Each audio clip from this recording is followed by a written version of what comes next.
Whatever you think, you become. So we basically attract what we're feeling. Really make your feelings a top priority.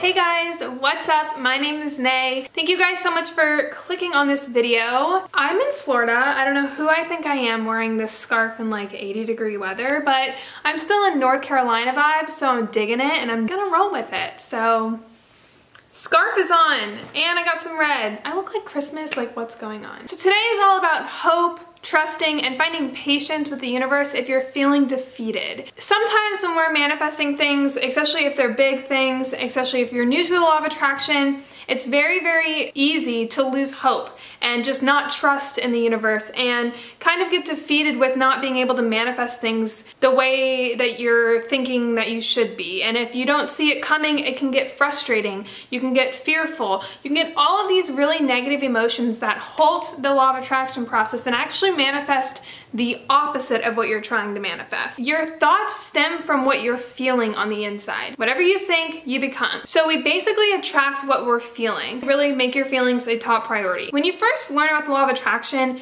you're kind of more aware of your feelings, good and bad, and kind of becoming more self-aware. Also comes with understanding and feeling your negative emotions, which can definitely alter your law of attraction process. A lot of people tend to resist their feelings and don't listen to the negative feelings. They only want to focus on their positive feelings, but resistance has lower vibration than accepting your feelings. So if you are having negative feelings, make sure that you're accepting these and you're working on why they're happening and how to make them more positive rather than resisting them, because acceptance has higher vibration than resistance. So the first step that I have is self-interest. A lot of people tend to think that self-interest is selfishness, and this can stem from your past, your experiences, what people have told you, and how you were raised. But sometimes we think that if we take a step back and literally just put the world to the side and just focus on ourselves is very selfish, but it's not. Selfishness is when you're putting yourself above other people and you're lowering other people or hurting other people in the process of raising yourself up. Self-interest is putting yourself first, not comparing it to anyone else. A huge thing that I've learned here is that it's okay to say no. It's okay to be kind of like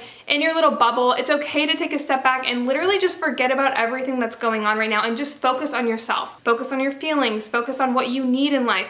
What have you been wanting to do for yourself that you kind of haven't because you've put other people or other things as more of a priority? Make yourself a priority, do the things that you want to do, and really savor the moment. So the second step that I have here is to be more than you do. I think doing is a huge step in the process of the law of attraction. I think that's definitely something that I agree with. However, we need to be more than we are doing. If you're so focused and overwhelmed with doing the things and you're kind of becoming a little bit consumed with the manifestation, you forget to be present. And to be is to be present. Some things that you can do to be present is meditate, breathe, do yoga, go outside and take a walk, really look at your surroundings and name 5 things that you're seeing in the present, and just really try your best to kind of shift your focus to the present, because a lot of the times when we do things, we tend to focus not in the present. We become consumed with the end result and we just aren't really aware of where we are now. So the third thing that I have here is to do something for somebody else. A lot of the times we can get kind of low if the universe isn't manifesting things for ourselves, and having those negative feelings and feeling kind of depressed or lonely or anxious can definitely play a part into why you're not manifesting things and why you're not trusting the universe and you're not seeing things going your way. So doing something for other people will help spark up that sense of self-love. Whatever you give, you receive. So sometimes doing things for other people will definitely shift your mood in like a really quick second. Even if that's going to the grocery store and just conversing with the people, the cashiers, having little conversations, smiling at somebody, opening the door. It's just simple as going into the grocery store and smiling at the cashier and like asking them how their day is or complimenting them on their hair. Just little things like that definitely help you just instantly feel better. I used to do this thing in college where I would write down 3 things every single night. 3 things that I did for somebody else that day, and it could be something big or small, like opening the door, smiling at somebody, or like helping somebody move. Like it could be whatever you want, but 3 things that you did to kind of impact someone else's life in a good way, and 3 things that other people did for you. And I think I want to definitely start kind of incorporating this back into like my night routine, but it's something that I have realized is super, super important, and it definitely sparks your mood and kind of gets your happy, bubbly feelings all good. Feel better about yourself, feel better about the universe, and in turn you'll manifest things more quickly. So the fourth step, of course, is going to be gratitude. Sometimes we tend to only focus on the things that we are lacking, that we are not receiving, that we're becoming consumed and overwhelmed with, and we're not focusing on the things that we do have. So something here that I like to do is focus on gratitude from your past, focus on gratitude of your future, as well as the present. I think showing gratitude for all times in your life is super important to kind of show you that, you know, you've done it before, and kind of shifting all of this into the present moment and focusing on being thankful for what you have in life, because the more you're thankful, the more that you will receive. So the fifth step that I have here is to know that failure is not bad. A lot of people look at failure and complications as something that's negative. I have shifted my definition of what failure is. I no longer think failure is something that I put myself through and it's because I didn't do things, or I wasn't getting things and I wasn't doing the right things to kind of get something. But now I look at failure as more of a lesson. If you look at every entrepreneur, not one of them had this perfect go-lucky story. Like, everybody who's been successful in life has had failures. I look at it as a story and I appreciate things. Like, I would not appreciate things in my life if it wasn't for the failures that I've had in the past. I also look at failure as kind of guidance and, you know, alignment into the life that I want. Sometimes I think failure happens to kind of shift you into a different part of life that you need to be guided to kind of align with what you want in life. I read a quote a long time ago. It says, "An arrow can only be shot by pulling it back. So when life is dragging you back with difficulties, it means that it's going to launch you into something great. Just focus and keep aiming." So that's something that I definitely think of failure as. Like, whenever I fail or something, or whenever I feel like life is just kind of becoming a little bit overwhelming, I look at it more as like that quote rather than I'm failing, life is horrible, I suck at everything. And that will definitely help shift your feelings and in turn your thoughts, and in turn manifest things more quickly for you. The sixth thing is to smile more, dance more, and say affirmations. Like, do those corny things that just make you feel good. My first ever apartment that I lived in alone, sometimes I would literally take my broom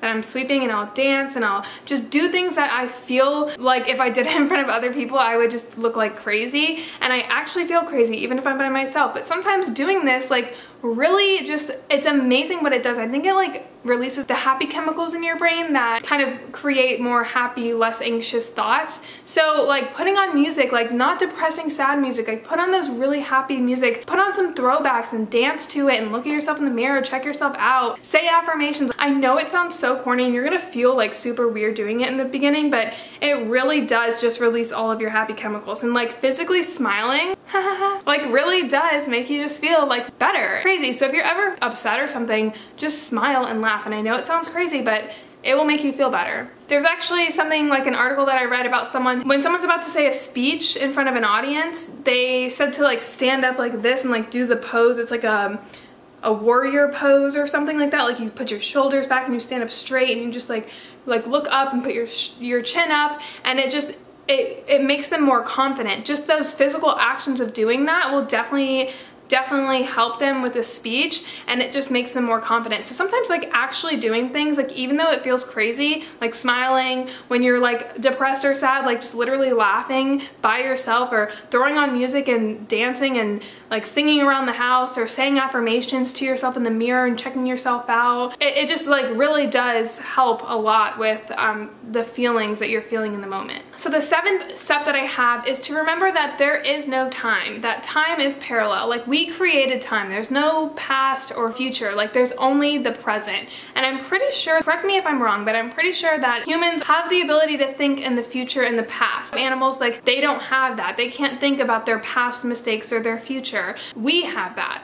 And I think it's something that we're given for a reason, but I think we kind of tend to focus more on those than we do in the future. Time is parallel, like we only have right now. So I think sometimes when we think about the future or the past, we aren't manifesting as much as we should because we're not thinking of our manifestation here now. A lot of the times we think of, oh, it's coming or it will come. Becoming overwhelmed with the future or the past, none of that matters. All that matters is now. So If you're kind of consumed with a thought or something, kind of see if it's guided towards the past or the future. Remember, that doesn't matter because all that's happening is right now, here, right now. Like, all that matters is the present. So the last and final step is to align your intentions and your actions. Think, act, and speak as if your manifestation is here now. Your manifestation will come really quickly to you because you're acting as if you're thinking as if the manifestation is here, you're acting as if the manifestation is here, and you're speaking as if the manifestation is already here. Thoughts in your head, like, you don't need to be consumed on how you're gonna get it. You already have it. Just go with the flow,